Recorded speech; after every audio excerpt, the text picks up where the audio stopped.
नमस्कार मित्रों, मैं ज्योतिषाचार्य एडी शास्त्री और मेरे YouTube चैनल नक्षत्र एस्ट्रो वर्ल्ड पर आप सभी का हार्दिक स्वागत अभिनंदन।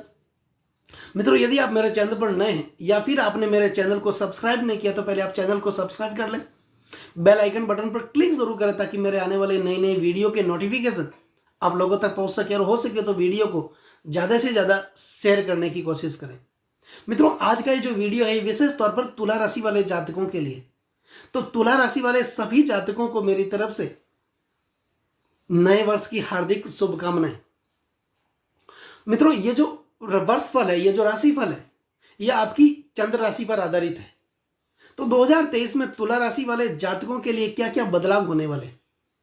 तुला राशि वाले जातकों के उनके करियर के क्षेत्र में, उनकी शिक्षा के क्षेत्र में, उनकी स्वास्थ्य के क्षेत्र में, उनके रोजगार के क्षेत्र में, व्यापार के क्षेत्र में, पारिवारिक सुख के क्षेत्र में, दाम्पत्य जीवन के क्षेत्र में, नौकरी के क्षेत्र में और उनके प्रेम प्रसंगों जैसे महत्वपूर्ण क्षेत्रों में 2023 क्या क्या बदलाव लेकर के आने वाला है। मित्रों, 2023 में 4 बड़े ग्रह अपना राशि परिवर्तन करेंगे। तो 2023 में 4 बड़े बदलाव तुला राशि वाले जातकों को देखने को मिलेंगे। अब यूं तो सभी ग्रह अपना राशि परिवर्तन करते ही रहते हैं, लेकिन 4 बड़े ग्रहों का बड़ा राशि परिवर्तन, जिसमें सबसे पहले शनि 17 जनवरी के बाद मकर राशि से कुंभ राशि में गोचर करेंगे। उसके बाद देवगुरु बृहस्पति मीन राशि से मेष राशि में गोचर करेंगे।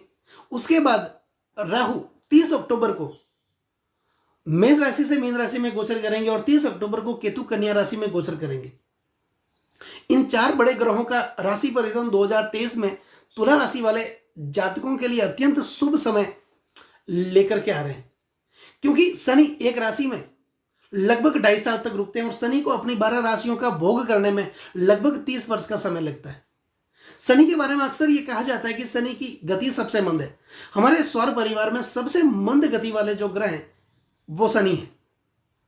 तो शनि एक राशि में 2.5 साल तक रुकते हैं, बृहस्पति एक राशि में 13 महीने तक रुकते हैं और राहु और केतु एक राशि में 18 महीने तक रुकते हैं। तो इन 4 बड़े ग्रहों का राशि परिवर्तन तुला राशि वाले जातकों के लिए महत्वपूर्ण रहेगा। मित्रों, शुक्र जो कि आपकी राशि के स्वामी है, शुक्र और शनि के बीच प्रबल मित्रता है। शुक्र की राशियां अगर लग्न में होती है, चाहे वो जन्म कुंडली हो या गोचर की कुंडली, शुक्र की राशियां वृषभ और तुला, इन दोनों राशियों में से कोई भी एक राशि अगर लग्न भाव में होती है तो शनि केंद्र और त्रिकोण इन 2 स्थानों के अधिपति बनकर के योग कारक माने जाते हैं। तो शनि पूरे वर्ष भर आपके लिए योग कारक अवस्था में रहेंगे और शनि 17 जनवरी से पहले शनि आपके चतुर्थ भाव में रहेंगे शुक्र के साथ, और आपके ऊपर जो 2.5 साल की पनौती चल रही थी, उस 2.5 साल की पनौती से आप 17 जनवरी के बाद मुक्त हो जाएंगे। जो परेशानी आप पे चल रही थी, जो कर्ज का बोझ आप पे था, जो तकलीफें आप देख रहे थे, जो तकलीफें आपको आ रही थी, उस तकलीफों से, उस कष्टों से 2023 में 17 जनवरी के बाद आप मुक्त हो जाएंगे। और 17 जनवरी से पहले शनि आपके चतुर्थ भाव में यानी कि शुक्र के साथ युति संबंध में रहेंगे। तो इस बीच किसी महिला मित्र से आपको लाभ होने की पूरी संभावना है। चाहे वो महिला आपकी पत्नी हो सकती है, आपकी बहन हो सकती है या फिर आपकी कोई प्रेमिका हो सकती है। यदि आप उस समय में जनवरी के पहले महीने में, जनवरी के पहले सप्ताह में आप अगर ग्लैमर के क्षेत्र में जुड़े हैं, फैशन के क्षेत्र से जुड़े हैं, मीडिया के क्षेत्र से जुड़े हैं, लेखन के क्षेत्र से जुड़े हैं या फिर कपड़ों के कारोबार से जुड़े हैं, तो जनवरी महीने में आपको अत्यंत लाभ होने की संभावना बन रही है। शुक्र चतुर्थ भाव में है तो आप अपने सेहत के प्रति, अपने स्वास्थ्य के प्रति जागरूक हो जाएंगे, आप फैशन के प्रति जागरूक हो जाएंगे, आप में आकर्षण का बोध जागृत होगा। अगर आप बाल लंबे रखते हैं तो आप छोटे करने लग जाएंगे, अगर आप छोटे रखते हैं तो आप बाल लंबे करने लग जाएंगे। स्वास्थ्य के प्रति आप जागरूक रहेंगे, आप कसरत करने लग जाएंगे, अपने शरीर को अच्छा दिखाने की आप कोशिश करेंगे। तो अगर आप कुंवारे हैं तो शादी के प्रबल योग भी बन रहे हैं। और 17 जनवरी के बाद शनि आपके पंचम भाव में आ जाएंगे। तो पंचम भाव विद्या बुद्धि और संतान को भाव तो है ही, इसके बाद इसके बावजूद भी ये भाव संचित कर्म के भाव है और प्रेम का भाव है, प्रेमिका का भाव है, प्रेम संबंधों का भाव है। तो इस समय में आप किसी से प्रेम कर सकते हैं, आप किसी के प्रेम के बंधन में बंध सकते हैं, आपको किसी से प्रेम हो सकता है, या फिर पहले से आप किसी के प्रेम में है तो उसी के साथ आपकी शादी होने की प्रबल संभावना है। हाँ, परिवार में, कुटुंब में थोड़े समय के लिए आपको थोड़ा विरोध का सामना करना पड़ सकता है, लेकिन धीरे धीरे स्थिति आपके अनुकूल हो जाएगी। और शनि जब पंचम भाव में होंगे तो यदि आपके बच्चे पढ़ाई कर रहे हैं, अध्ययन कर रहे हैं, तो इस साल में उनके जो मार्क्स आएंगे वो बहुत ही बढ़िया आएंगे, आपको खुद को आश्चर्यचकित कर देंगे। आप अपने जन्म स्थान से दूसरे स्थान पर जाकर के रोजगार कर सकते हैं, व्यापार लगा सकते हैं, जिससे आपको लाभ की स्थिति बनी रहेगी। स्थान परिवर्तन का योग भी हो रहा है, नौकरी में तबादले का योग बन रहा है, प्रमोशन का योग भी बन रहा है, और आपके सैलरी के बढ़ने की पूरी संभावना बन रही है। तो पंचम भाव में शनि जनवरी के बाद आपके लिए होंगे। शनि की जो तीसरी दूरदृष्टि है वो आपके सप्तम भाव को प्रभावित करेगी। सप्तम भाव भागीदारी का भाव, नौकरी का भाव, यौन संबंधों का भाव, दाम्पत्य जीवन का भाव। तो आप अपने किसी पार्टनर के साथ कोई भी व्यवसाय कर सकते हैं, या फिर पहले से आपका किसी पार्टनर के साथ मनमुटाव चल रहा है तो उसमें वो दूरियां दूर होगी और आप आगे बढ़ेंगे। आपके लिए रोजगार के नए नए सर्जन देखने को मिलेंगे, आप नए नए काम करेंगे। शनि की जो 7वीं दृष्टि है वो आपके लाभ भाव को प्रभावित करेगी, तो आपके लिए लाभ की स्थिति बनी रहेगी। आप नए नए रोजगार लगा सकते हैं। यदि आपके घर में खर्चे होंगे वो खर्चे आपके सही राह पर होंगे, गलत खर्चे आपके नहीं होंगे। और शनि की जो दसम दृष्टि है वो आपके पराक्रम भाव को, यानी कि आपके तीसरे भाव को प्रभावित करेगी। तो इस बीच आप में साहस और पराक्रम की वृद्धि होगी, आप में आत्मविश्वास की वृद्धि होगी, और आपका सेल्फ कॉन्फिडेंस उस समय हाई लेवल पर होगा। जो भी काम आपको दिया जाएगा किसी भी क्षेत्र में, चाहे आप नौकरी करते हैं या व्यवसाय करते हैं, किसी भी क्षेत्र में आपको जो भी काम दिया जाएगा, जो भी जिम्मेदारियां आपको दी जाएगी, आप उस काम को तय समय पर पूर्ण कर लेंगे और उस जिम्मेदारियों का निर्वाह आप अच्छी तरीके से करेंगे और अपने फील्ड के लोगों के साथ आप चहेते बन करके रहेंगे। उसके बाद देवगुरु बृहस्पति जो है 22 अप्रैल से पहले आपके लिए छठे भाव में होंगे। तो उस समय में आप में सेहत में, आपके स्वास्थ्य में थोड़ी बहुत गिरावट देखने को मिल सकती है। थोड़ा बहुत खर्चा हो सकता है, सेहत के प्रति, स्वास्थ्य के प्रति आपका खर्चा हो सकता है, तो उसमें आपको सतर्क रहना है और सावधान रहना है।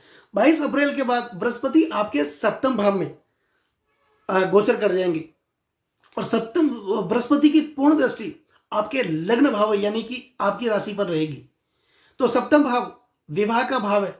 यदि आप कुंवार हैं तो आपके घर में उस समय शहनाई बजने के पूरे योग बन रहे हैं। आप घोड़े पर सवार होने वाले हैं क्योंकि आपके शादी के प्रबल योग बन रहे हैं। अगर आप पढ़ाई कर रहे हैं तो आपको पढ़ाई के उद्देश्य से विदेश भी जाना पड़ सकता है, बाहर जाना पड़ सकता है। अगर आप रोजगार लगाना चाहते हैं तो आप रोजगार लगा सकते हैं। आय के नए नए स्रोत आपके लिए बनेंगे। तो बृहस्पति आपके सप्तम भाव में 22 अप्रैल के बाद रहेंगे और बृहस्पति की जो 5वीं दृष्टि है वो आपके लाभ भाव को प्रभावित करेगी। तो लाभ होने की पूरी संभावना है।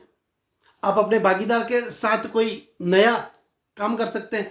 इस समय में आप कोई सुंदर सी गाड़ी खरीद सकते हैं, प्रॉपर्टी खरीद सकते हैं। और प्रॉपर्टी में जो भी पहले से आपका प्रत्यक्ष संपत्ति में विवाद चल रहा है उस विवाद में भी निपटारा होने की पूरी संभावना है।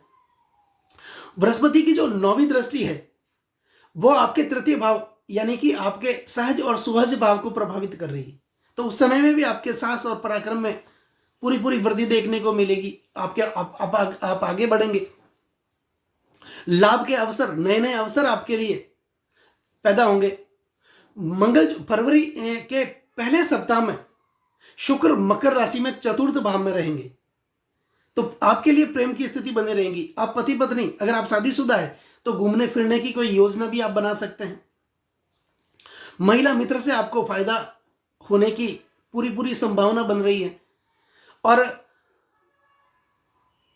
फरवरी महीने में शुक्र अपनी उच्च राशि मीन राशि में गोचर कर रहे हैं, तो जिससे कि लेखन के क्षेत्र में, मीडिया के क्षेत्र में, कपड़ों के कारोबार में आपको लाभ होने की पूरी पूरी संभावना है।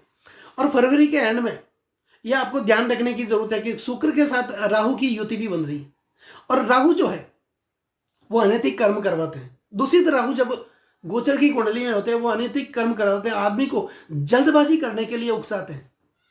और शुक्र काम शक्ति के कारक ग्रह, इस समय में आप में तीव्र काम वासना जागृत होगी, और उस काम वासना की तृप्ति के लिए आपको किसी प्रकार का गलत सहारा नहीं चुनना है, गलत रास्ता नहीं चुनना है, क्योंकि उस समय में आपके दाम्पत्य जीवन में कोई तकलीफ होने की संभावना बन रही है।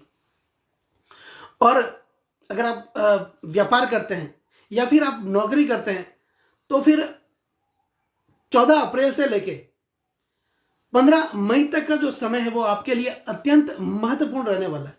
और अगस्त के महीने में आपके लिए सूर्य और बुध का बुधाय आदित्य योग भी बन रहा है। तो इस समय में प्लस पॉइंट तो यह है कि बुध कला के क्षेत्र का कारक ग्रह है। अगर आप एक्टिंग में हैं, कलाकार हैं, कला करते हैं, एडवोकेट है, तो यह समय आपके लिए बहुत बढ़िया रहेगा। लेकिन आपके व्यवहार में थोड़ा बदलाव देखने को मिलेगा। थोड़े समय के लिए आप उदास हो जाएंगे और थोड़े समय के लिए आप एकदम खिलखिलाने लग जाएंगे। और बुध के बारे में अक्सर ये कहा जाता है कि सणे रुष्टा सणे तुष्टा, एक क्षण धीर गंभीर तो दूसरे क्षण चंचल वाचाल, एक क्षण उदासी भरी शाम तो दूसरे क्षण खिलखिलाता प्रभात, कभी जाड़े की धूप तो कभी वर्षा का बादल। और ये जो प्रभाव है आपके यौन संबंधों में भी प्रकट होगा, क्योंकि आप किसी से प्रेम करेंगे तो कस के प्रेम करेंगे, जिंदगी पर प्रेम करेंगे। और अगर आप उस समय में किसी से नफरत करेंगे तो जीवन भर उस व्यक्ति का आप मुंह देखने के लिए तैयार नहीं होंगे। 30 अक्टूबर के बाद राहु आपके छठे भाव में होंगे, जो कि शत्रुओं का नाश करेंगे, क्योंकि राहु छठे भाव में हमेशा शत्रुओं का नाश करते हैं। इस समय में आपके आलोचक होंगे, आपकी बुराइयां करेंगे, पीठ पीछे आपकी बुराइयां करेंगे, आपके आलोचक भी होंगे, लेकिन सामने आने की हिम्मत किसी की नहीं होगी। राहु विदेश प्रवास के कारक है। यह किसी भी जातक के विदेश जाने के मार्ग को प्रशस्त करते हैं। राजनीति के कारक भी हैं। तो अगर आप राजनीति में हैं, पहले से भी राजनीति में हैं, तो राजनीति में आपको लाभ होने की पूरी पूरी संभावना है, क्योंकि जनता का भरपूर समर्थन आपको मिलने वाला है। केतु आपके द्वादश भाव में होंगे, तो द्वादश भाव में छठे, 8वें और 12वें भाव में कोई भी पाप ग्रह रहते हैं, और विशेष तौर पर केतु हमेशा शुभ फल प्रदान करते हैं। और द्वादश जो भाव है वो अन्यत्व और परत्व का भाव है, और साथ ही यह भाव मोक्ष का भाव है। तो अक्टूबर के बाद आप में थोड़ा बदलाव देखने को मिलेगा, आपके स्वभाव में थोड़ा बदलाव देखने को मिलेगा। आप में ऐसी भावना उत्पन्न होगी कि मुझे संसार से आपका मोह भंग हो जाएगा। कुछ समय के लिए आप ज्ञान की बातें करने लगेंगे, लोगों को उपदेश देने लगेंगे, ईश्वर के प्रति आपकी आस्था जगेगी, धर्म के प्रति आपका रुझान बढ़ेगा, आप धार्मिक कार्य करने लग जाएंगे, समाज में भी धार्मिक कार्य करने लग जाएंगे। और कुछ समय के लिए आप में ऐसा होगा, आप सोचेंगे कि इस दुनिया में कुछ भी नहीं है, भगवान के अलावा कुछ भी नहीं, क्योंकि आप में वैराग्य के भाव उत्पन्न होंगे।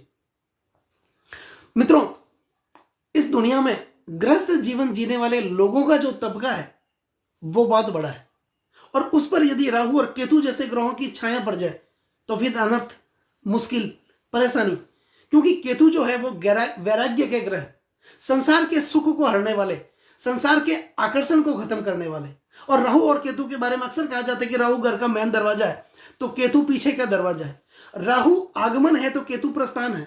राहु ऊर्जा कर्म है तो केतु एक भंवर में क्रिया हिंसा रहने वाला ग्रह। और वास्तव में कर्म और क्रिया को समाप्त कर इस दुनिया से दूर ले जाने वाले जो ग्रह हैं वो केतु है, जो सब कुछ छीन लेते हैं, एक पलायनवादी प्रवृत्ति पैदा करते हैं। तो 30 अक्टूबर के बाद केतु आपके द्वादश भाव में रहेंगे और मोक्ष के भाव में रहेंगे। आप में वैराग्य के भाव उत्पन्न होंगे, लेकिन ये आपके लिए बहुत ही बढ़िया समय की शुरुआत होगी। आप में ईश्वर के प्रति आस्था जगेगी, आप दुनिया को समझने लग जाएंगे।